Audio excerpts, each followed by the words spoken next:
What's going on, guys? Welcome back to the Veggie Power Daily Podcast, episode number 2. And in this week's episode, me and Marcos, we're going to be covering the other end of the spectrum. So last week, we talked about building muscle and the different mistakes that take place and how to avoid them. And this week, we're going to tell you the successful fat loss diet and what the most successful individuals that start a fat loss diet have and what they incorporate to make sure they're losing fat. And how you doing, Marcos? Doing awesome. Just out here, ready to just share from my experiences, and hopefully the audience could get something out of it. Awesome, man. I'm excited. So today, I don't really want to break down different mistakes that people make. Well, we can cover that as well. But today, I kind of want to focus more on what are the successful habits of people that start and finish fat loss diets are. And the very first mistake and things that people mess up when it comes to fat loss is caloric deficit. And Marcos, let's quickly explain to the audience what a caloric deficit is and how much of a deficit they should be in if their goal is fat loss. And I'm curious to hear your take on it first, and I'm going to go ahead and jump in.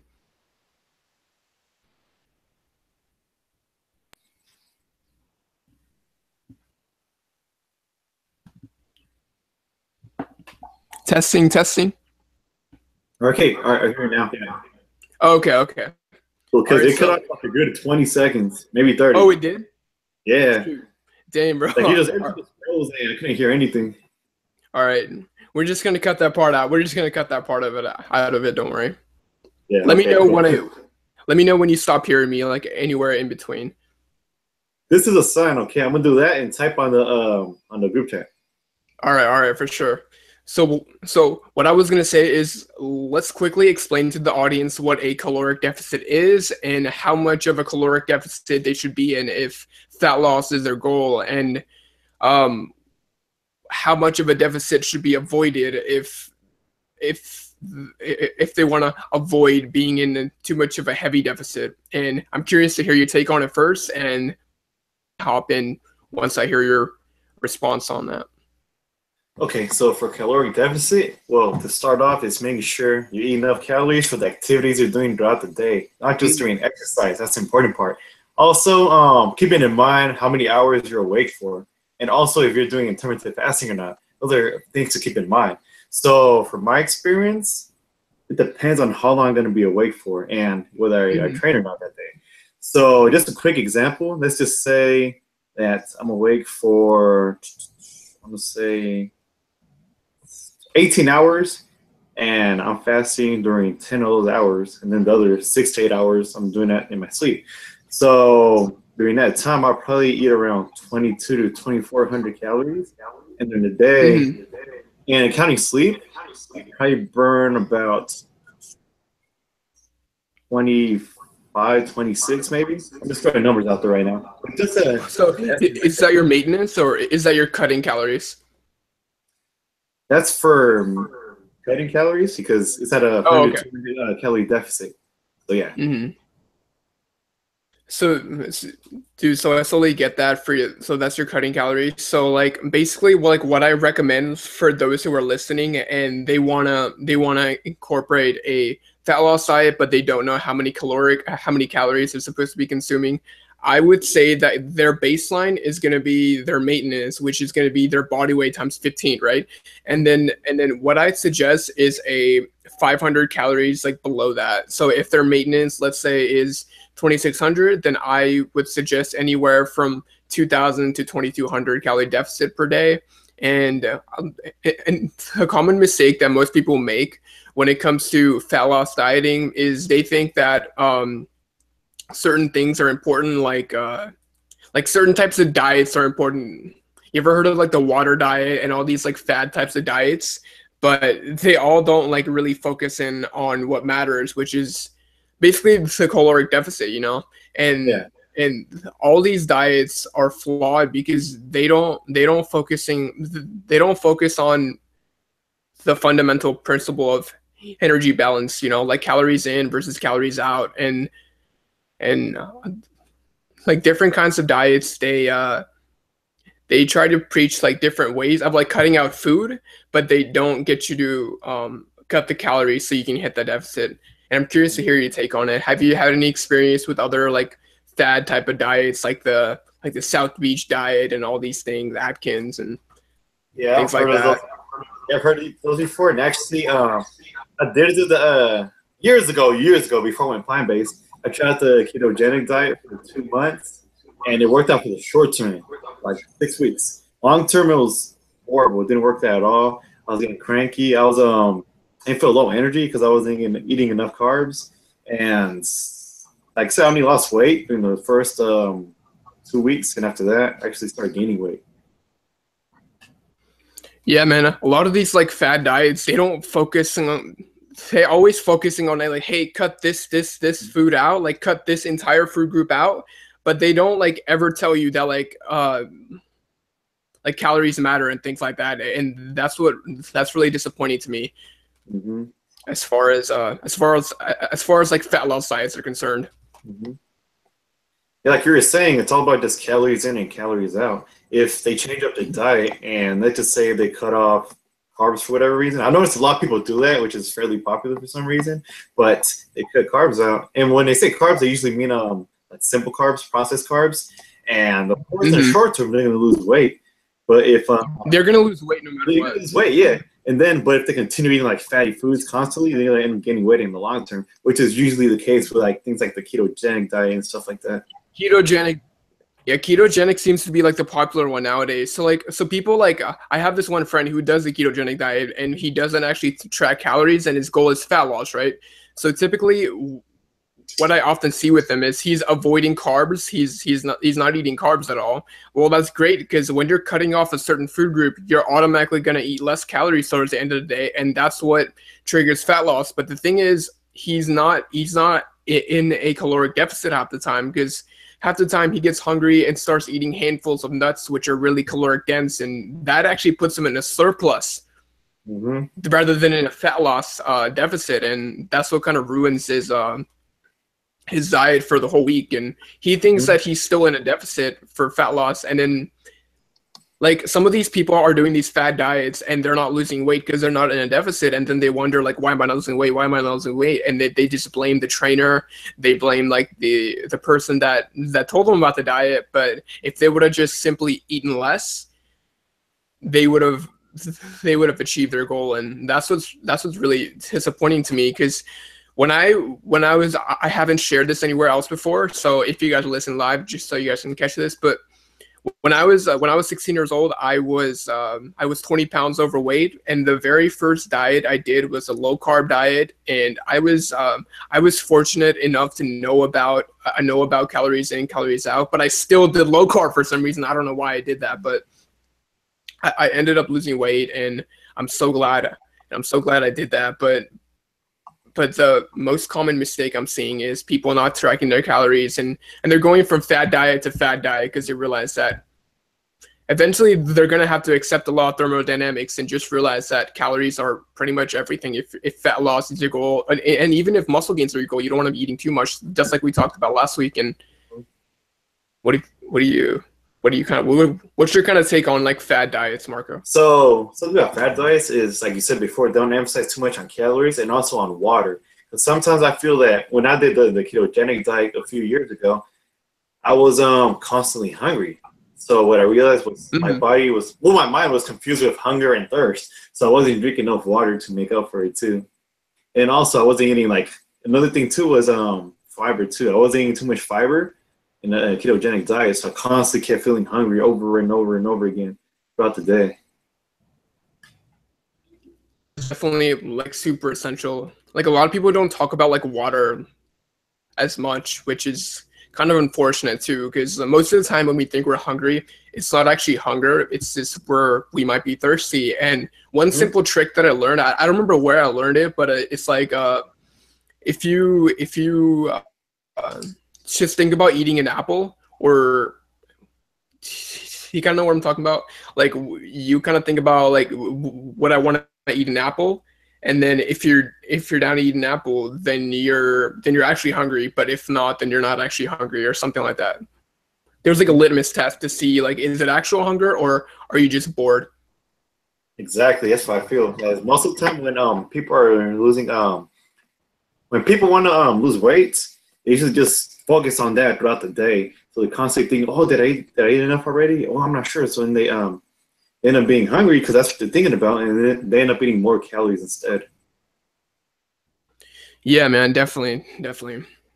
If they would have just educated themselves just a little bit more on caloric intake and energy balance, and that would have served everyone just a little bit better, and even themselves. Like once they learn about caloric intake and energy balance, like all these fad diets, they just become irrelevant, because like a lot of these like diet books that come out like every new year, like I know that like this year is gonna end in about 2 months, and just around January all these new diet books are going to be coming out about the Atkins diet, the 4 hour diet, the 1 hour diet, and all these different things. And if the majority, if these if these if the majority of people they knew about caloric intake and energy balance, and a lot of these big books they go out of business, and a lot of these big businesses that kind of and they bring fad diets, they go out of business too. Oh, definitely. They just want to make a quick buck out of people. They just want to like make something appealing for people and make it seem easy, and also think that they can stick to their bad habits and still lose weight. So it's Mhm. definitely deceiving for the majority of people, or for everyone actually. Yeah, definitely, definitely. So what I've noticed is that the most successful dieters, they avoid hopping from diet to diet to diet.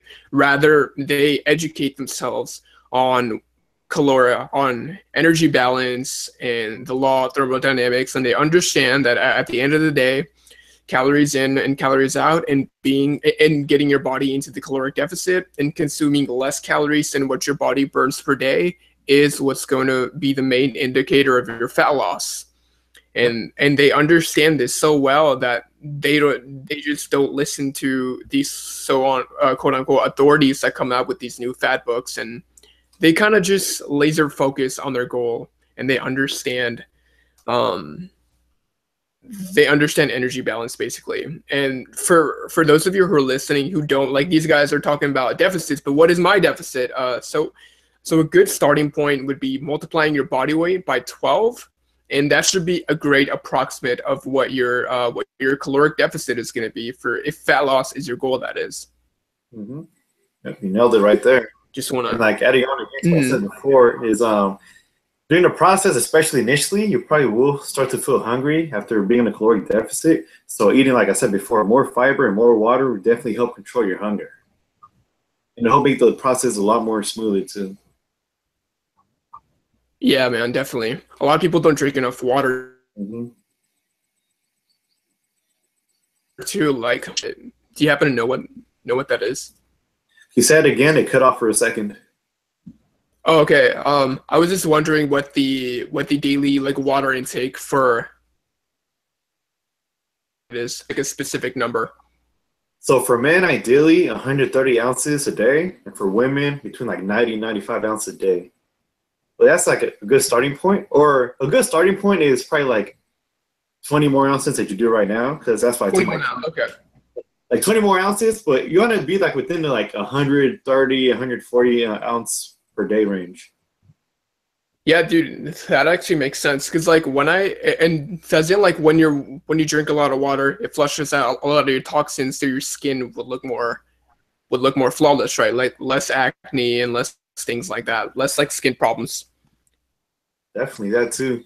Yeah, I feel like when I drink more water and like consume like less oily foods, Mm-hmm. boom, my skin looks a lot better. And then it's just like for whatever reason, I can't really drink a lot of water throughout the day, or if I can't like if I don't have time to eat at home, I have to like eat out somewhere, and it just happens to be like kind of oily, and I end up like breaking out a little bit. But overall, if I stay hydrated and just eat properly, a lot better. Dude, what I've noticed is like ever since I started doing intermittent fasting, that really cleared up my skin too. Because in high school, I was eating breakfast almost every single day, and once I incorporate intermittent fasting and started drinking a lot of water, it kind of cleared up my skin by a lot too.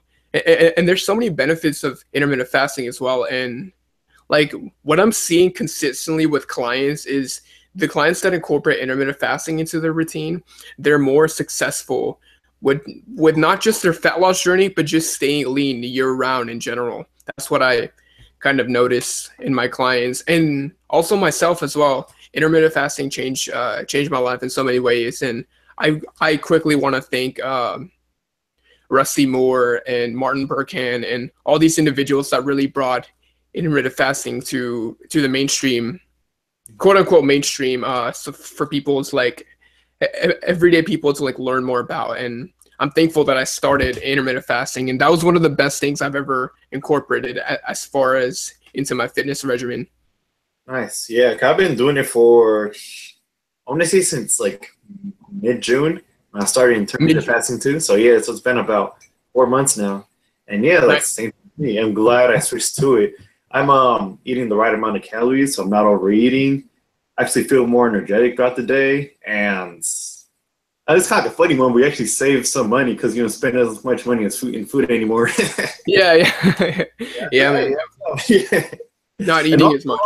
keeps you more in a routine too, because by this point you're not supposed to eat, and you get to eat by this time. But like I said, my schedule could be a bit hectic sometimes, so sometimes I have to eat like a little bit later or a little bit beforehand. Like for example, on Wednesday and Thursday, so a day or two ago, I fasted for like 18 plus hours because I was busy and I couldn't get home during that time, and I got caught up in traffic.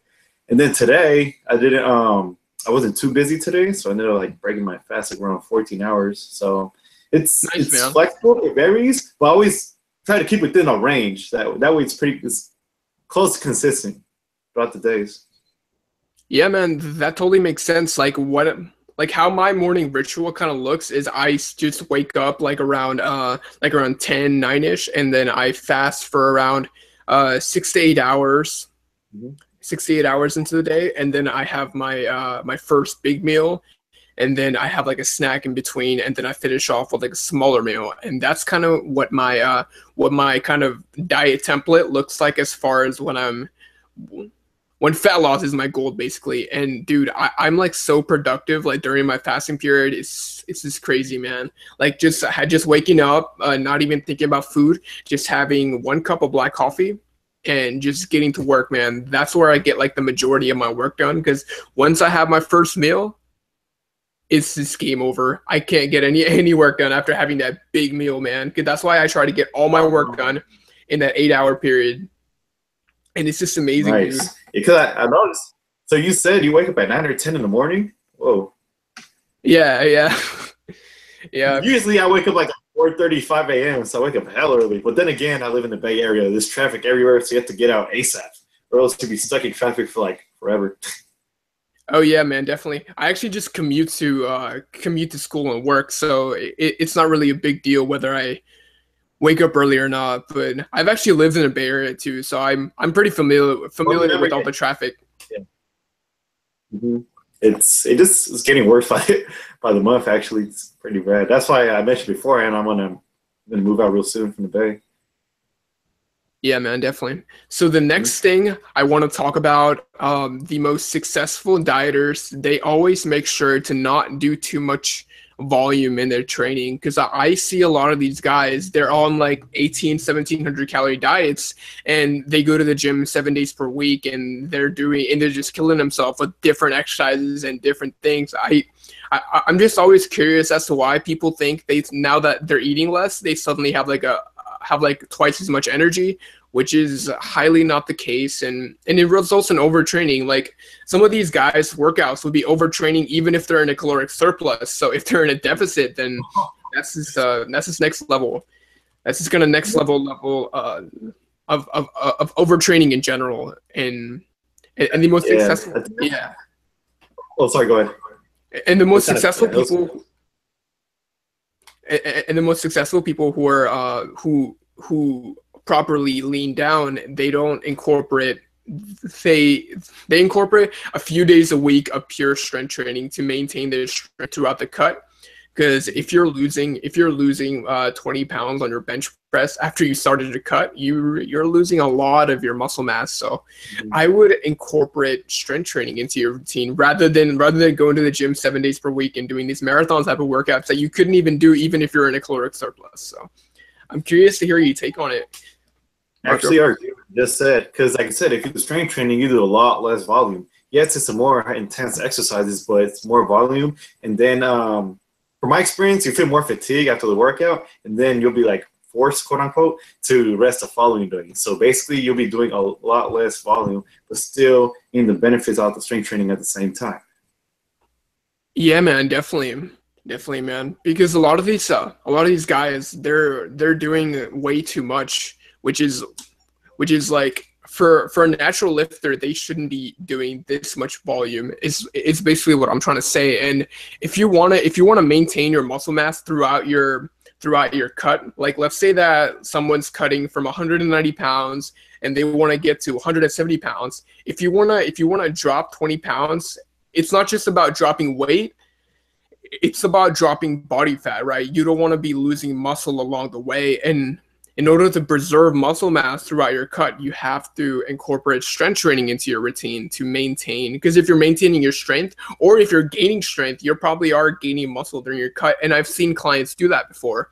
So the most important thing is to not overtrain during your cut and perform and focus mostly on compound movements just to maintain your strength on them, and try your best not to lose your strength on those movements, because that will result in muscle loss, especially if you're in a too big of a deficit too, like if you're in like that 1,000-calorie deficits, like what people try to do sometimes. It's like competition like deficit for some people, like professional bodybuilders or people getting ready for a photo shoot. Man, because I have like a few friends that do that. They drop hella calories. They're like eating like 1,030 calories a day, dehydrating themselves. Of course, it's not sustainable. It's not healthy at all. But if you have to do it for like a day or two, if it's something you're passionate about, then like go for it. If you want to just try it out, go for it. But it's definitely not sustainable. That's why I noticed that the fitness culture nowadays is like, no days off. Don't quit. Don't give up. Keep going. Push, push, push. Just great and all. But at the same time, we're still human. We have to rest. We have to realize, like I said before, if we're going to be in a deficit, it can't be that extreme of a deficit. No. We're only eating so many calories throughout the day, and we're still like going to work. We're still doing other things that we do on a day-to-day basis. And we need to be fueled to be able to do these activities properly. So overtraining, burning out, it's not the way to go. It's not the way to go, man. It's patience. It's like a lot of people want to force a result. So you feel like if they eat less and just lift more, that it'll work. But no, the body catches up. Then you start seeing signs. People start getting sick. They get fatigued. They lose muscle. They start crashing throughout the day. So they got to be careful and be patient. And also, like I said before, just do more research and realize more about calorie deficits and what's right for them, basically. Mm-hmm. Yeah, man, dude, you totally nailed it on that one, dude. Like, definitely, like they like people have to really be careful about their training during the deficit. They really gotta be smart about it. And for those of you who are watching through Instagram and Facebook right now, and those of you who are listening, like me and Marco, we would suggest that you pick one compound lift per body part and just do your best to maintain your strength on that, just to maintain your muscle mass. So let's say that I want to preserve muscle mass. Let's say that I pick a incline barbell press for my chest, standing overhead press for my shoulders, some barbell squats for my barbell squat for my legs, and barbell curls for my biceps, and some push downs for my triceps. And you guys get the point. So incorporate one lift per body part and maintain or even gain strength sometimes on those key compound lifts throughout your cut, because that'll be a good indicator of whether all of the weight that you lost is all muscle, whether if it's all muscle or whether if it's just body fat. And that's very important to make sure. Because I'm sure most people, when they want to lose weight, they're thinking they want to lose body fat. I'm sure no one says, hey, I want to lose 20 pounds of muscle today. I'm sure that no one ever, I'm sure no one ever wants to think that. So, no one. Yeah. Gotta incorporate strength training into your routine. Definitely. And the next point I want to get to is avoid being in huge caloric deficits. We kind of touched on this earlier, and like we said before, stick to 12. Um, Multiply your body weight by 12 and consume that much, and try not to go below 10 times body weight of calories, because that's the lowest you want to go. Like if you were like, let's say that you have like a trip or something and you really want to cut down, you want to lean down, you want to look great for that trip, like don't go below 10 times body weight. So if you're a 170-pound man, never go below 1,700 calories, because that's already pretty low, and that's highly not even sustainable for long term. Another right Another there. common mistake I It's see. not sustainable at all. Like you said before, if it's like for a trip, like doing it like maybe like a week and then for like a week beforehand, that'd be great. And just continue on to like 11, 12 times the body weight afterwards. But doing longer than 1 week, that's not something I would recommend. Like going below 10 times the body weight in calories. Yeah, man, that's like super low. Like that's like an aggressive diet as it is. And going, dude, I actually in my like this actually a really funny story. In my sophomore, I think it was my senior year of high school. I Our prom was coming up, and I Yeah. really wanted to like get a little bit leaner. And dude, like this was back when I was highly misinformed. Like, I was just a kid who wanted to lean down more. I kind of understood calories in, calories out, but I didn't understand how like low calorie intakes can really mess up your metabolism, and I didn't realize all the side effects of going like super low in calories. I I went super low in calories, man. Like I remember having like screenshots of my fitness pal of going like sometimes 1,200 calories a day. I don't know how I got myself to do it, but I went super Oh, low. 200. Wow. 1,200, man, dude. It was just crazy. I barely could sleep. I was tired like all the time. Even though, well, yeah, I ended up getting lean for prom, obviously, and but the thing is, I gained it all. I gained like the 5 pounds I lost like all back like a couple weeks after, like 2 weeks after prom. I gained it all back, and Whoa. that's just sometimes you just got to learn from your own mistakes, you know. And that's I learned it the hard way. And me and Marcos, we really want to emphasize this, just so you don't make the kind of dumb mistakes that I've made in the past, and just so you guys know of what not to do. And Mhm. I've learned a lot along the way. I'm definitely. I actually just finished a cut right now. Obviously, I didn't do the 1,200 calories like I did back then.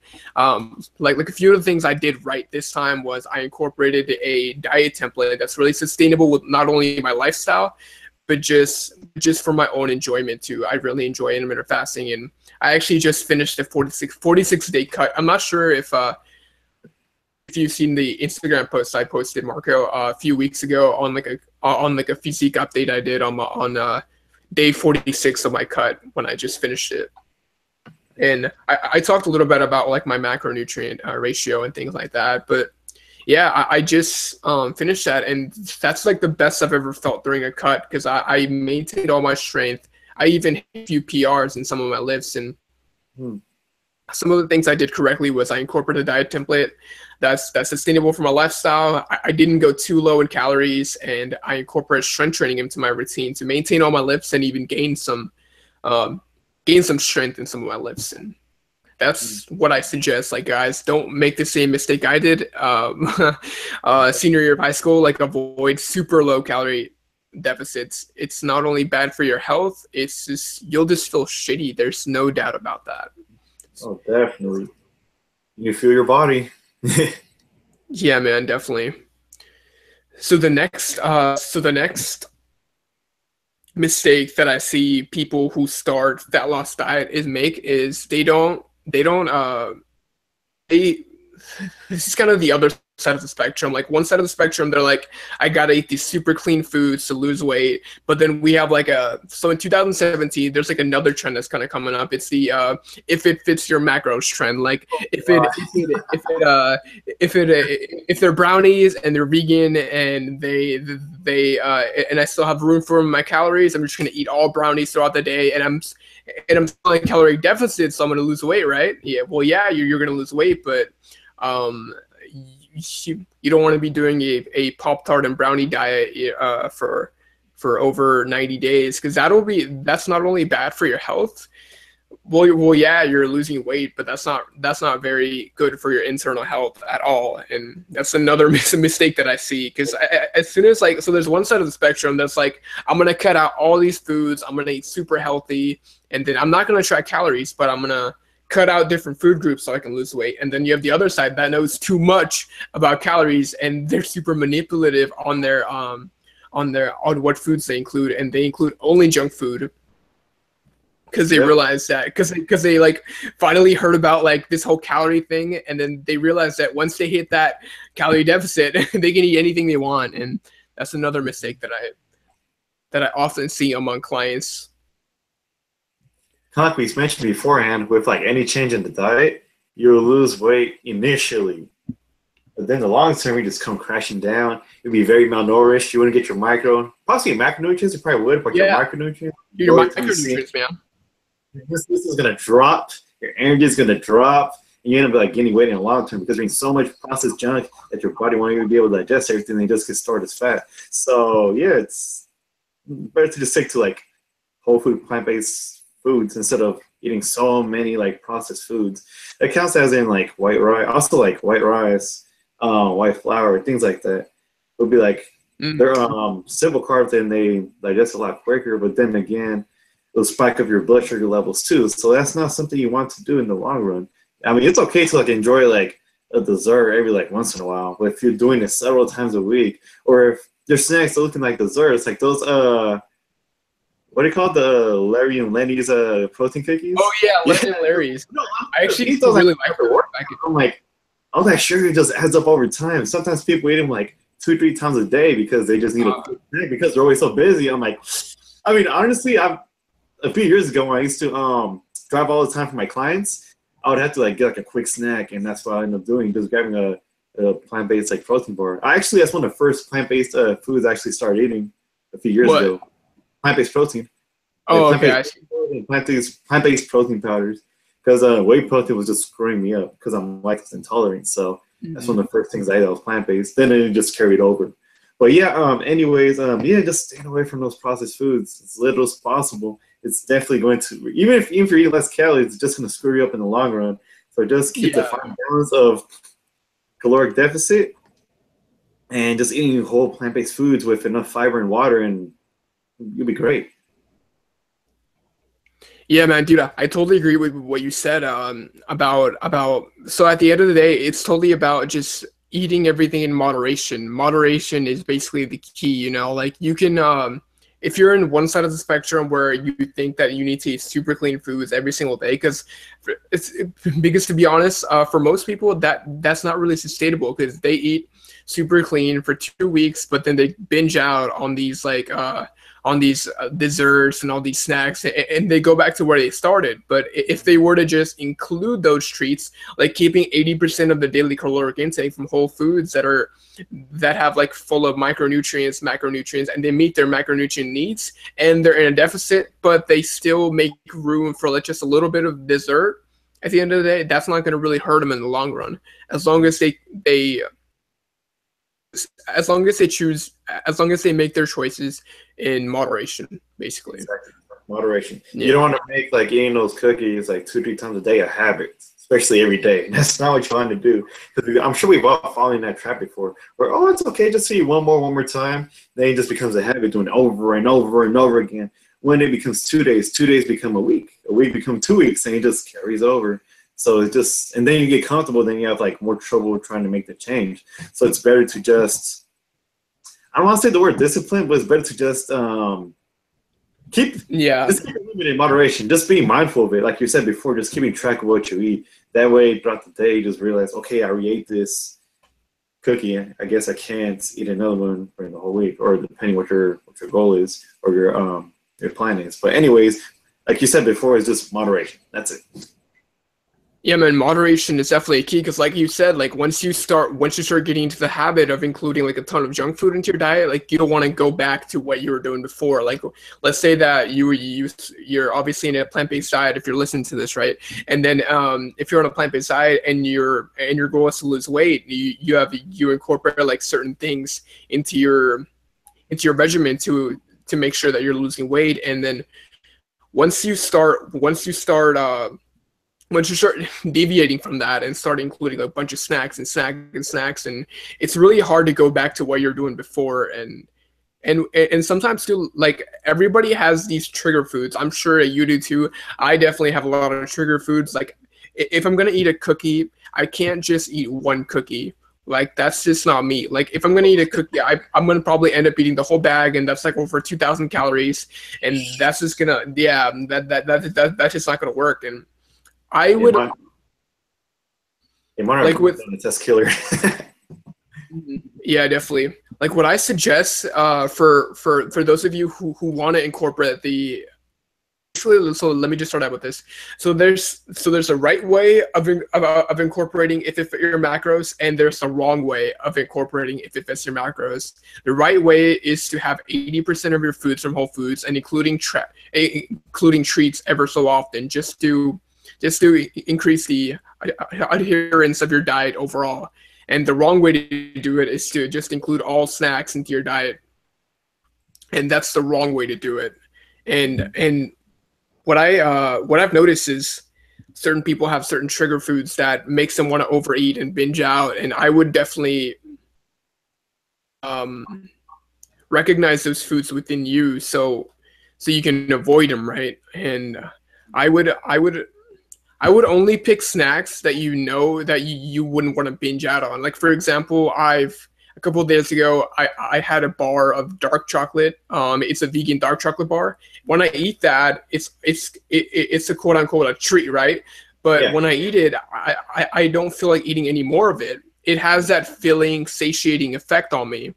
That versus when I were to eat a cookie like Len and Larry's, I would want to eat more and more cookies. I just want to eat more and more of it. And I would find out what those snacks are for you, like find the most satiating foods to include in your diet, just so you're more full. And when you're more full and satiated, you're more likely to stick to your diet and stick with your caloric deficit, and in the end, stick with your fat loss goal.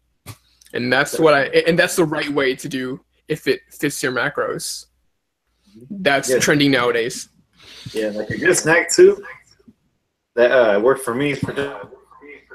Just a handful, like ones they're calorie dense, and also they provide satiety too. Also, you get some solid nutrients out of them, so eat them. And it's a whole Nuts. food. Is that what you said? What's that? What food did you say? Kind of cut off. Walnuts, like a handful of walnuts, preferably like Oh, raw walnuts. ones. No, not the toasted ones. Preferably like raw ones. Nice, man. Yeah, walnuts are definitely a good snack. I used to really be into almonds for some reason. Like for a long period of time, I would just eat almonds. I just really like those because I didn't have like any other source of fat to get my monosaturated fats from, and almonds were like my number one choice. And then after like I had some olive oil in my diet for a while, and I just preferred to eat almonds. So, but the thing with nuts that kind of like messes a lot of people up is they're really calorie dense, and having those in a diet kind of like pushes them over their deficit and makes fat loss a little bit slower. But if you're more of a controlled person and you kind of eyeball to see like how many calories are within those handful of nuts, then you should be fine. But Yeah, like mostly in client. yeah, Oh, actually, was I that? think they're better choices for the exact same reason because they're so calorie dense. That means that you don't have to eat so much throughout the day because you could just eat that as a snack, and including your other 3 or 4 meals, depending how many meals you're eating throughout the day. So if anything, I see them as one of the better snacks you can have. But then again, like you said before, if you don't know how to estimate the portion, then that's when it becomes problematic. So yeah. Yeah. Like a lot of these I get a lot of clients that want to lose body fat, but they're eating like handfuls of nuts because a lot of these guys that are eating handfuls of nuts, they're already on low carb diets, so they try to compensate that with eating handfuls of nuts because they understand that they're healthy fats, and and they end up like overdoing their calories by like a lot. Like if you were to actually like track, like a lot of these people that are on like calorie fat loss diets, quote unquote, they're actually eating in a caloric surplus, which is kind of crazy because they think that they're losing body fat, but they're actually might be gaining fat, and they don't understand calories, so they blame it on their metabolism. Because they're like, my metabolism sucks, so I'm not losing weight, and I'm actually gaining weight, and I'm just gonna blame it on the diet that I'm doing, or I'm just gonna give up at this point, and that's really sad to me. Yep, I agree. Yeah, yeah, man, definitely. And one other, I was actually gonna talk about one more thing. It literally just slipped my mind. Actually, hold on, time out. I'll be right back. Just give me a second. Oh, Okay. okay. I'll be right back. All right, Try to sure. yeah.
All right, cool. Yeah, man. All right, good to go. Yeah, man. What I was talking about is a lot of these fad diets, they always seem to come up like right before January, like during that like New Year's phase, like when everyone's in the gym trying to lose weight. That's when these diet gurus try to cash out, and they come out with these diet books and about fat loss and things like that. And the funniest thing is, like I've seen some really funny excuses as to why calories don't matter. Like I've seen a book called The Negative Calorie Diet. That's the most funniest one I've seen so far. And whenever I come across like these diet books that try and tell you that calories don't matter, it's just really funny to me, because I literally saw a book that said the negative calorie diet, and that if you consume these foods, you go back in your calorie intake. So like when you eat a certain food, you actually cutting calories from your daily caloric intake, which is like the most funniest thing I've ever heard. Did you see what foods I was mentioning? Because there's like so many factors that come into mind too. It's not just like, of course, like there's more factors beyond just calories, but like what calories was he mentioning on the book? Like they're more like carrots and spinach and things like that. They have 0 calories, that's for sure. But will they have some calories? They probably have like 12 or like some like very low number of calories. But just like promising people that that their negative calories is kind of like felt kind of scammy to me, at least. That they're doing that. Yeah, it's really funny. And the next thing I want to mention is the topic of refeeds. Have you ever incorporated refeed days into your cuts? I heard if you were to go on like a cutting diet. I heard about that, but I've never done it before. Honestly, I don't have any experience with it. So you share a bit more. Yeah. So like on my last cut, like I wanted to cut down for like a photo shoot I was doing, and I wanted to I didn't want to like really like feel the effects of cutting like low energy and things like that. So I incorporated two refeed days throughout the week.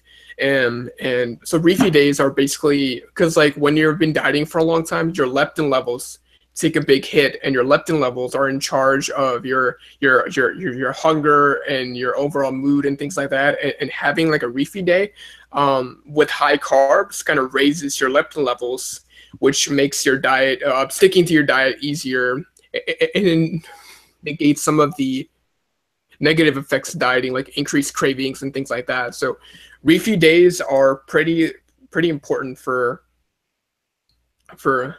adherence of your overall diet. And I incorporated two refeed days per week, both on my upper body days. Let's say that I was training 3 days per week, Monday, Wednesday, Friday. I incorporated two refeed days, one on Monday and then one on Friday, where I would purposely eat slightly over maintenance to bring up my leptin levels and then go back into a deficit the next day. Rather Gotcha. than being in a deficit 7 days per week, incorporating refeed days rather than having like a cheat day where you binge out, I think it's a little bit more smarter way to diet. To just eat To more calories and be on a surplus just for that day. Yeah, Oh, just for that day. yeah, that makes sense. Yeah, just for that day. That makes sense. Yeah, to bring up leptin levels, because like if you were to diet all 7 days, you experience your leptin levels definitely take a hit, and you can negate that by strategically including a higher calorie days. And cheat days is something that I commonly see with people. Like they're sticking with their diets Monday, Tuesday, Wednesday, Thursday, Friday, but as soon as Saturday and Sunday come along, they kind of binge out, and they negate the entire deficit throughout the week. And that's another mistake that I commonly see, which should be avoided if fat loss is your goal. Definitely. And I'm not doing like if they're gonna cheat, at least do like a meal or like a snack, not a full blown day or days No, that no, yeah, before it might drag on. The cheat day might turn to a cheat weekend. So yeah, dude. A cheat weekend, yeah, dude. Like if, dude, like most people underestimate how far they can undo their entire week of calories by just having like a cheat day. Like it's not impossible to eat 4,000 calories and undo your entire week's worth of diet, you know. And another mistake that I commonly see is individuals, they thinking, hey, I might have messed up today, but I always have Monday, right? I can always start over. And that's a kind of a really bad mindset to get yourself into. And I've been seeing that a lot lately, especially in 2017. A lot of people promoting failure as kind of like a good thing. Like it's like people mess up on things. That's natural. We're all human, but Mhm. at the end of the day, you shouldn't be celebrating failure by any means. And using Monday, using like I always have Monday as an excuse to kind of binge out is a mistake that I commonly see among people, Mhm. especially on like the weekend people. They're like, so the weekend's here, so I can stop my diet now. That's the crazy part because you mentioned before they can easily reach 4,000 calories in the weekend. Well, during the day of the weekend. Not just that, most of the time people rest on the weekend, so in a huge caloric surplus in those 2 days because they're not working out and they're eating so much too. Yeah, man, dude, yeah, that's definitely another common mistake I see. Like if you want a diet break, like I said it before, incorporate refeed days into your routine rather than have like a binge. Incorporate like plan ahead of a time that you're going to be eating in a slight surplus of carbs that day, so that you don't just get to the weekend and you're like, maybe I'm just gonna eat like a bunch of calories and just mess up my diet. Like have like a pre-planned days where you're already gonna be eating in a slight caloric surplus. And I wouldn't suggest like having them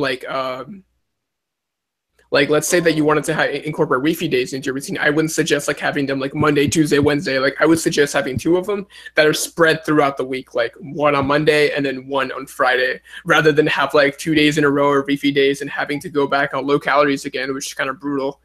Yeah, that's brutal. Yeah, man, definitely. Like imagine going from like, what was that? Like you were saying before, it's all just a matter of writing it down and having a plan. That way you have a clear sense of direction instead of just being spontaneous and then just going with whatever food you have available. That's a common mistake that I've done in the past too. Is that if I don't have a plan, I just be like, what's the closest thing? Okay, I want that. And then you look at the menu, you're like, okay, I'll probably just get like the healthiest option, but next thing you know, you're eating waffles. So I don't know. So it's just a matter of just having a plan. That way, like, there's no excuse for you to not go with it. Back like you were saying too about the people that say I'll wait for Monday is if you have a plan, a sense of direction, you're not going to procrastinate. You're just going to go with the flow, and you have a higher chance of seeing results. Yeah, man. If you already have like your template, like your diet template, because there's a difference between like a diet template and your actual meal plan. Like a diet template is like what days I'm going to be eating, calories I'm going to be eating on certain days, like what nutrient split I'm going to be having on certain days, and meal plans are like what food I'm going to be eating on certain days. And it's really good to have your diet template already planned out before you get started, so you know exactly what you're eating. And if you're incorporating intermittent fasting, you'll know exactly when to break your fast and which meal to eat which, and how much of your meal. And then how much of your calories to eat at what meal. Like some people, like I've met a few people that have incorporated intermittent fasting, but they prefer to have like one big meal rather than. And then I've met some other people that love to incorporate 3 big meals when they're incorporating intermittent fasting. That's what I do. I do or like 2 small meals. Well, for breakfast I just eat like hella fruit, like a third of a pineapple, probably half a pound of blueberries, and a whole mango, and 2 bananas. That'll be my breakfast.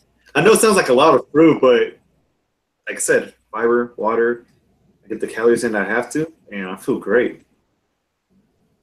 And like what you're saying, dude, watermelon is like a perfect like diet food too, because it has a lot of food volume, full of water, it's delicious, and there's barely any calories in there, right? Like what, like 40-30 calories in there, like the entire melon too, and that'll keep you satiated for hours. Yeah, exactly. But something important I know is just eating, like, best to eat fruit in the morning because it's so high in sugar and so high in fiber. For that reason, it's like you're gonna get the energy from the sugar, but I just want the fiber to just help clean out your intestines too. That way, when you eat the rest of the food, you're able to absorb the nutrients better too. Yeah, man, definitely. Dude, watermelon is like. Go ahead. Oh no, I was just saying that watermelons are awesome, man. Mm-hmm. Actually, one of my favorite fruits too. So I love to incorporate that into my diet, like when I'm on a low calorie diet, especially. Mm-hmm. Yep, that makes sense. Yeah, man. So the next thing I really want to talk about. So far we talked about incorporating refeed days into your routine, understanding energy balance, macronutrient balance, and consuming adequate amount of protein. Have we talked about that yet? Not yet. Talked about having. Okay, so that's the next thing I want to talk about is when you're on a low calorie diet, you want to be consuming adequate amount of protein to perform lean body mass. So like if you guys have seen our last episode, we talked about 1 gram per pound of body weight in protein if you want to build muscle, and same goes for if you want to preserve lean muscle mass. You can, if you're really paranoid about it, like, oh, I'm gonna lose muscle mass, then you can go a little bit higher than that if you want, but I suggest going 1 gram per pound of body weight. That's enough to maintain your lean body mass during your cut. And then if you're incorporating strength training into your routine, you're not really, and your overall stress levels are pretty low, and you're incorporating 1 gram per pound of body weight, you should be preserving your lean body mass during your cut and should be only losing your body fat. Mm-hmm. Losing only body fat during your cut for the most part. Definitely. Yeah, I agree with that. Having like 1 gram or like 0.8 of a gram per pound of body mass, of non-fat body mass. That's the way I've seen it before. Or you like Yeah, overall yeah. body weight or non-body non-fat It's by body body weight weight, I think. By body weight, yeah. overall? Like overall Yeah, body weight? yeah, yeah. Gotcha. So like a Yeah, I've 170 heard. pound man would be like 170. It would be like 170 into 0.82 grams per pound. Gotcha. Okay. Yeah, yeah. And something else that I commonly see during their macronutrient split for fat loss is like I noticed a lot of these guys they're going super low in fats, which is kind of terrible for your overall hormonal functioning and things like that for your testosterone and other hormones because fat's necessary. Like you should, I mean, you can incorporate a low fat diet, but cutting out fat altogether is just not a it's just not a good idea to do. And Mhm. that's another thing that I commonly see individuals who want to get like shredded, they cut out their fat and they experience a lot of these side effects of going like super low in fat, which are not a at all. So overall caloric balance is important. Count your overall calories, keep track of your calories, and be aware of your protein intake. And that's all really it takes for fat loss. It's not very hard. Like a lot of people, they kind of overcomplicate things. It's like we talked about in the last episode. They overcomplicate the muscle building journey, and they even more overcomplicate the fat loss journey. And oh yeah, and like another mistake that I often see I know we're kind of getting all over the place, but this is like something I commonly see is um, individuals who want to spar reduce. Like, let's say that I only Spar reduction. Oh god. yeah spar reduction. Like, I only want to lose fat in my belly, but I don't want to lose it in my arms because I actually like my arm size, and that's just not in the cards. You know, like it's either you're losing or you're losing fat throughout your body. There's no I like as much as I wish like spar reduction was real, it's We just all do. it just doesn't work. It just doesn't work, man. Exactly. That's like the first thing I tell my clients every single time. Like, I don't know if you understand how this works, but don't listen to like the mass marketing tell you if you eat this, you lose belly fat. No, it doesn't work that way. It just you just drop body fat as a whole. So it's just a matter of just burning more body fat. And then like overall, Yeah, you're gonna easily drop your entire body. Because people always say, "Oh, I'm losing my arms or my belly." I'm like, it's gonna happen as a whole. I mean, it'll happen if they put in the work, but it's not gonna happen the way they expected. Like they just expect it to just vanish, like all the belly fat to just vanish within like 2 weeks of like just working out like within two. and just like cutting a few calories. Like, no, you have to have a set, laid out plan and following it. Emphasis on following it. Like you said before, when people that don't lose body fat because they hop from one trend diet to another, it's like the exact same reason. They gotta be consistent. Sometimes I haven't seen people with, like poor diets, but they're consistent with it. Not poor, but like okay diets, where it's probably like maybe 50 to 60% like But they're consistent. plant based, but they're so consistent that they see some progress. It's not huge progress, but like some progress. It's like if they continue on for like a Some good year, progress, they might see some change because they're so consistent with it. But like I said before, it's better to see it from like a holistic perspective and just keep it like whole food, plant based, well balanced, and then eating like the right amount of calories for your goal. And that's pretty much it. Oh, and staying hydrated. Yeah, I know I probably said it like 5 or 6 times, but I can't emphasize how important these things are. It's the same like 20 times. yeah. Yeah, man, that's so important, dude. Like we've been, I'm pretty sure we use the word calories at least 200 times and water at least 100 times. And me and Marcus, we're only saying this because this is really important, guys, for all those who are listening. Like, a lot of these people, they don't understand calories because they never really had a reason to understand it. Because you know, like we both have a fitness background and we really understand these things, but people that really don't understand caloric intake and energy balance and that's the one thing I really want to educate people on so they understand and they don't like fall for these like fad diets that come out every year around January and they start the cycle over again. They do these like water diet. Like the worst diet I've ever heard was probably the water diet. Like how does that work? Like you go on like a water diet and then you lose weight. But the thing is, you might have lost weight, but are you going to be drinking water your whole life? Are you not going to eat any other food? And then let's say that I myself, even though hypothetically speaking, I go on a water diet, which I would never do. I go on a water diet and I go and lose a bunch of weight, right? Let's say I lost a bunch of weight, but then when I start eating real food, aren't I going to gain all the weight back? So is that 2 week period just gone for waste? I just never understood like the logic behind some of these things. And you know why people do water diets? I'm not really sure about that. Yeah, like we said before, it's just like one of those gimmick diets where it will be appealing to someone because they say, "Oh, just water, I can do that. That's easy." They easily like sell like 10,000, 20,000, 100,000 books. Maybe people say, "Oh, I got results. Hey, this works." Weeks later, they realize the reality that it's not sustainable. And like I said before, they got to eat real food, and then they get the weight back, then say, "Oh, this doesn't work." And yeah. Yeah, man, dude, I totally agree, man. Sustainability. So the main three principles of fat loss is going to be energy balance, and then sustainability, and then macro and micronutrient balance. And once you're doing all three of those things, and you're educated on all three of those things, and you're incorporating them into your regimen, then you will be golden. When you understand those concepts and you're applying them, that's all really it takes, like it doesn't matter what any other diet guru or person says, because when you understand those key principles, it's very hard to be what's a good word to put it, to be influenced by a lot of these gurus that promise like water diets and all these like fad diets and things like that. When you understand these key principles that are essential for fat loss, and energy balance is number one, because that's the main indicator of fat loss. Because if you're eating way too much, it's fat loss is just not going to happen. It's just not in the cards. Yep. Another thing to keep in mind is self-reviews. Well, it's kind of a bit off topic, but certain foods that cause inflammation or certain like allergies people might not be aware of. Even on a plant-based diet, a lot of people, they might get like a bad reaction from like tomatoes or bell peppers, onions, garlic, food like that. So just realizing that if your stomach feels weird while eating those, maybe you should just cut them off for a while, for like a week or two, and see how your body feels after. Yeah, man, definitely. So like you mentioned the topic of inflammation foods, and like what foods they are commonly?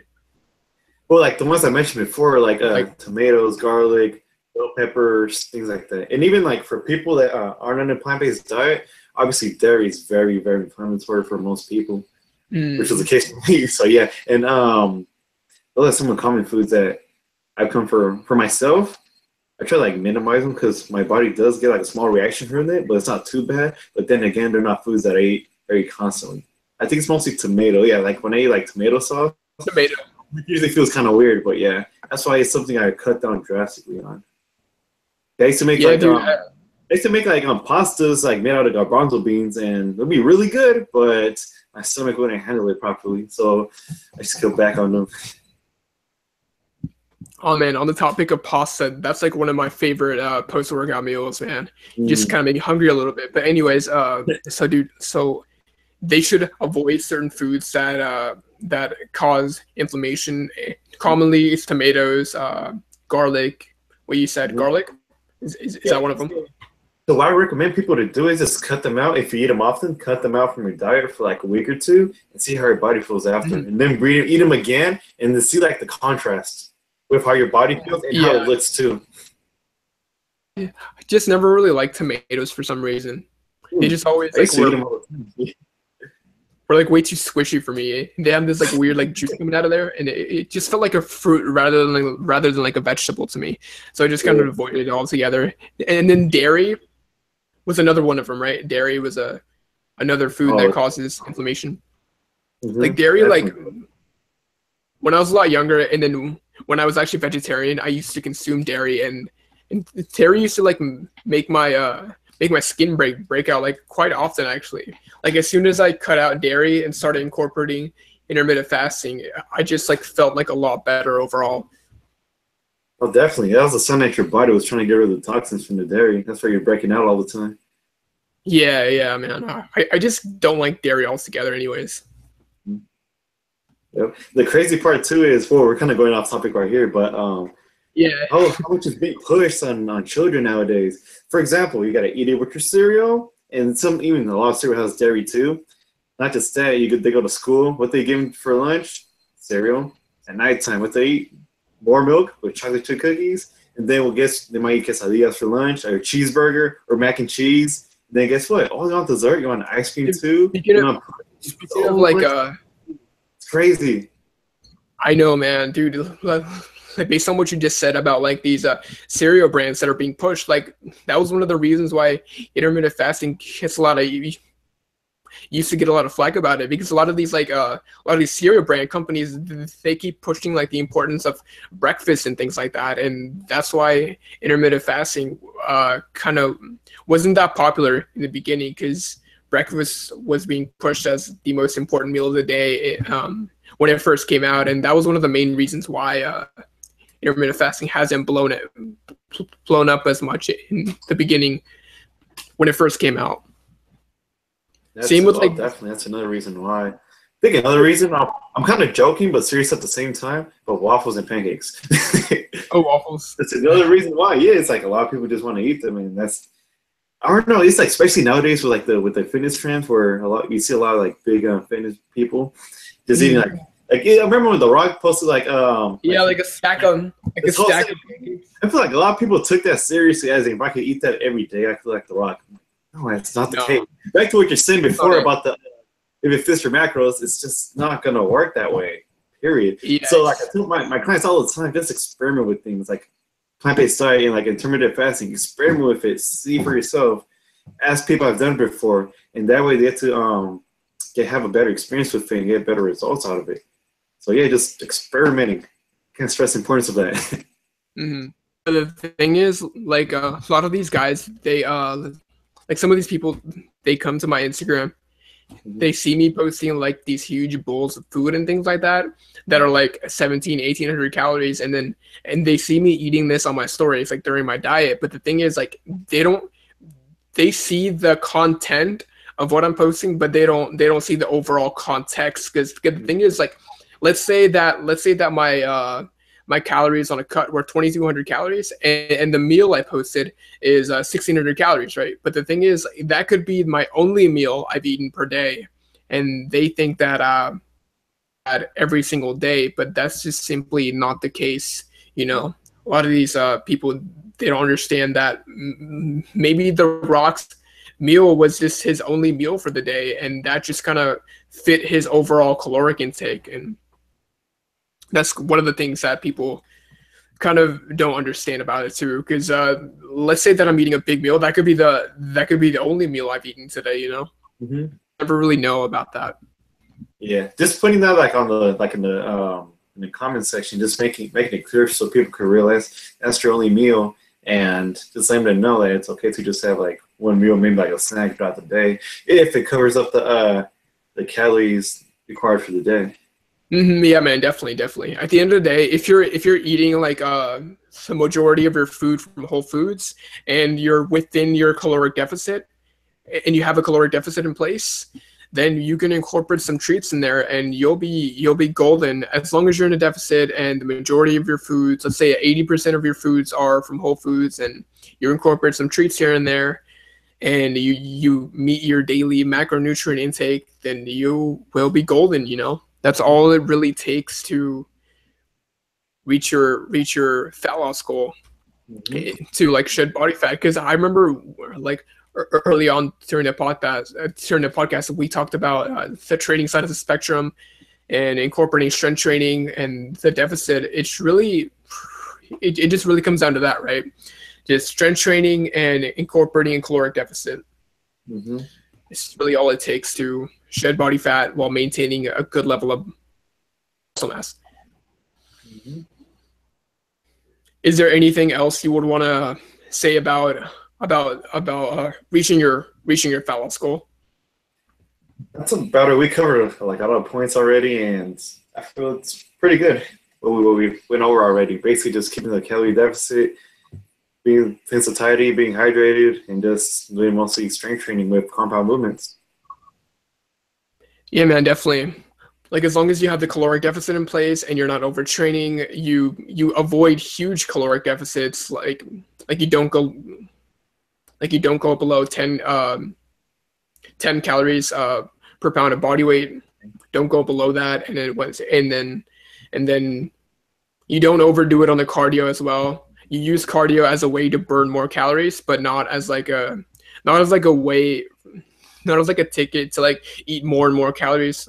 Like Yeah. let's say that I let's say that I walked like 60 minutes on the treadmill. I use that an excuse to go binge out later on. So since I walked, I can go eat pizza now. Like avoid like Like people want to logic like justify that. the calories burned. No, they want to justify the dessert based on the calories that they burn, basically. Yeah, Yes. that's a really bad idea. Yes. Yeah, like avoid like logic like that too. Like let's say that I just spent 30 minutes on a stairmaster. That means I can go have 2 bags of chips and not be in a caloric deficit anymore.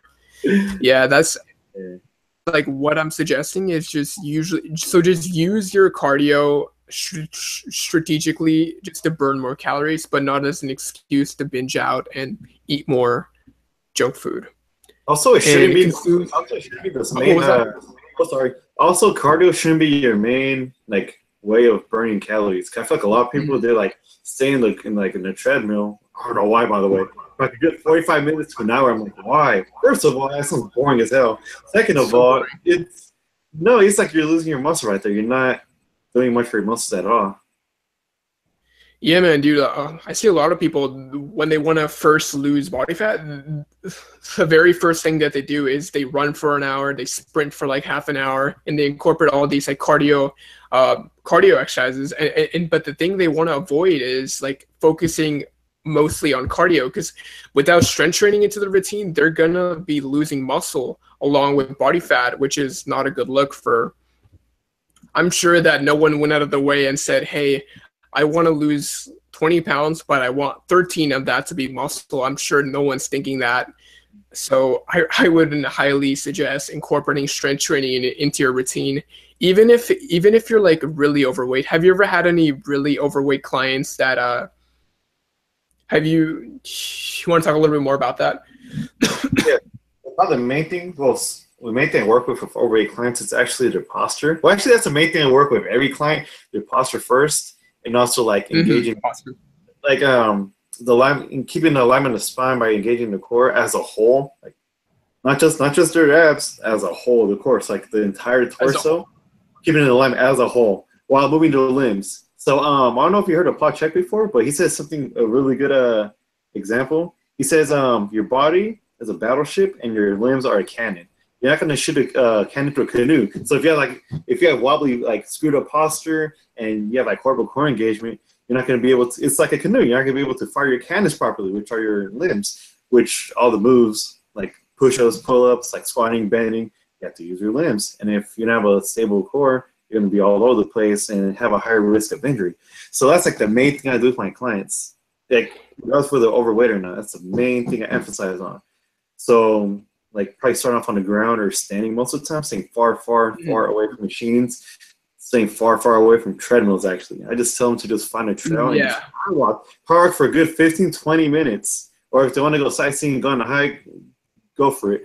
But if their emphasis is to do cardio, 15, 20 minutes, and just working on, like, depending on what level they're on, doing, like, push-ups, even if it's on an incline, that works better. Doing, like, kettlebell swings or very light deadlifts is great because you burn tons of calories when you do deadlifts. Mm-hmm. So, yeah, it's, like, Yeah, you're better off doing 20, 25 minutes of deadlifts than being, like, 60 minutes on the treadmill. By far. Treadmill, yeah, dude. When By done, far, dude. By far. When done properly, I have to emphasize on this. When done properly, not by yanking and not by doing the screeching cat deadlifts, nah, none of that shit. It's like when proper like hip hinge engagement, that's doing the deadlifts properly. Yes, that's the best way to do to like even burn calories and gain muscle at the same time. It's Yeah, amazing. definitely, dude. A lot of these people swear that you absolutely cannot gain muscle while losing fat, and I've had clients that have actually done that before, and I in my past have done that before. And the thing about how you do it is that you want to be incorporating strength training into your routine, but the thing is you can't train as much if that is your goal. If recomposition is your goal, you wanna lose body fat and you wanna build muscle at the same time, you gotta take on this method called recomposition, where you're eating in a slight caloric surplus on your training days, but you offset that by eating in a deficit on your rest days. So at the end of the week, you're at like a zero. So that way you're burning fat on your rest days and you're building muscle on your training days. And people swear that you absolutely cannot do that. Well, that's true in a sense that it's going to be more prominent for people who are new to lifting.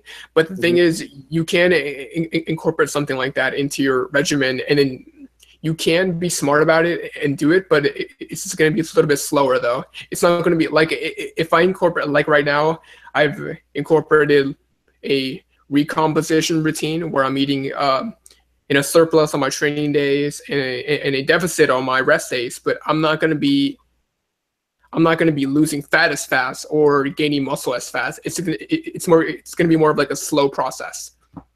It's exactly what I'm doing right now too. Since it's not like a huge priority for me right now to just get as big as possible, it's more of like a holistic approach where everything is better little by little. Where I'm burning fat little by little, I'm building muscle little by little, I'm feeling healthier, more energetic little by little, and that's, like I said, that's the best approach for me. But like if someone, like I said before, don't emphasize more. Well, actually, let me take that back. I emphasize everyone to do that because when you feel healthier, when you feel more energized, you're able to do everything better. You'll be able to, you'll be able, yeah. As weird as it may sound, you may be able to rest better too, because you won't be able to like drink caffeine all the time, which throws off your sleep cycle too. So, if anything, you'll be able to like rest better too, which leads to better recovery, which leads to, it's a cycle basically. It's a cycle, yeah, basically, man. So the goal is not just to look healthy, but actually be healthy as well. You know, a lot of these, like we talked about earlier, like a lot of these, if it fits your macro people, they kind of just take on the other end of the spectrum and they just eat all junk foods as long as they're in their caloric deficit. They're obviously going to be losing fat if they're in deficit, but it's not going to be like a healthy way to do it.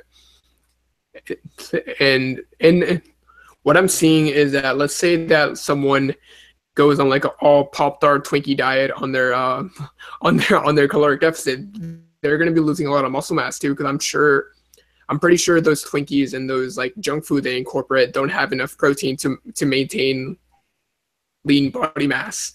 So definitely. That's another thing too. It's from like saturated fat. That's the thing. The Twinkies are not. Yeah, man. Mostly saturated fat right there. Sometimes even trans fat, but yeah, it must stay far, far away from those, especially on a daily basis. Yeah. We should do another like podcast on like certain foods to like absolutely stay away from, like those foods that incorporate like trans fat and things like that. Like those are things that you should actually like legit stay away from. Like it's not like, have you ever seen those ads? Like if you want to lose belly fat, stay away from these 7 foods. It's not even like that. Like actually stay away from these 7 foods because they're actually terrible for your body, you know, especially those foods that have like trans fat in it. No, definitely. Trans fat is one of the worst things you can eat. You have to stay far, far away from that. All right, so let's just quickly wrap up for the audience, because I'm pretty sure we were kind of all over the place, but I'm sure we were definitely all over the place, but it's all good, man. And I'm sure the podcast listeners appreciate some of these things that we talked about, like trans fat and staying away from certain things and really good posture, and the overall things that we talked about regarding fat loss and things like that. So let me just quickly recap. If fat loss is your goal, you have to incorporate a caloric deficit, meaning you eat less than what your body burns per day. When it comes to training, don't overdo it, but also don't underdo it. Don't only incorporate cardio exercises. Be sure you're maintaining your strength on compound lifts during your cut. Like I'd suggest one lift per body part and just maintain your strength on that to preserve your muscle mass. And the next thing that we went over was don't be in a huge deficit. That was the one thing we talked about. Don't be in a huge deficit. Don't go below 10 calories per pound of body weight. Don't go below that. And don't overdo it with cardio. That's a really big one. Don't overdo it with cardio. If you want to maintain your muscle mass throughout your cut, consume adequate amount of protein and it's also very filling. I don't think we cover that part. It's like eating protein is very filling on your diet. So a high protein intake can be really satiating on your diet, and also help maintain lean body mass during your cut. And also incorporate refeed days on your training days, preferably to uh, to raise leptin levels. You want to incorporate that refeed days, so you're not too miserable during your cut. And last thing I want to say is just be patient, trust the process, and just learn to be present throughout the process, and just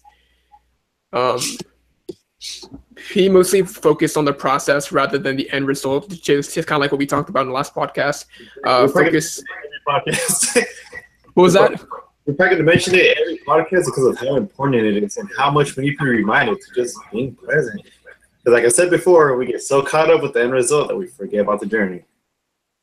Like what Eckhart Tolle says, just be present, just enjoy the journey overall, and just trust the process too. Because I notice a lot of these people when they first start like a fat loss diet, and they realize that what it really comes down to is just being in a deficit, and they hit a deficit, and they're like, oh, am I actually losing fat? Like, is it actually working? And the most thing I would say is just to like trust the process, just trust your coach and who you're learning from. And as long as you're in a deficit, just trust that it's going to work, That's what I want to just inform you guys on. Yeah, of course, trust in the process. And if you have to make small changes along the way, like I said before, there's certain foods that your body might not be appreciating, for lack of better words. So just making adjustments to it. There's always foods you can replace. Yeah. Like there's hundreds and hundreds of healthy plant-based foods that we get to eat. So the options are there. It's just if you have to make changes, just make them. It's not that hard. There's no reason to make it more complicated than it should be. Yeah, man, definitely. So the last thing I want to say is just a quick plug for those of you who are listening. So throughout the whole podcast, we talked about incorporating intermittent fasting. But if you guys want a free report on how to incorporate intermittent fasting and how me and Marcos have incorporated intermittent fasting in the past, if you guys want to learn how you can incorporate intermittent fasting as well, I've included a link in the bio below that shows you a step-by-step on how you can incorporate intermittent fasting into your regimen, what foods to include, and how to be in a caloric deficit, and some basically overall tips on how to incorporate intermittent fasting if you follow a plant-based diet. And I called it the herbivore fasting guide, since me, Marcos, and most of you guys who are listening are probably herbivores. And if you don't follow a plant-based diet yet, I would get on it as soon as possible.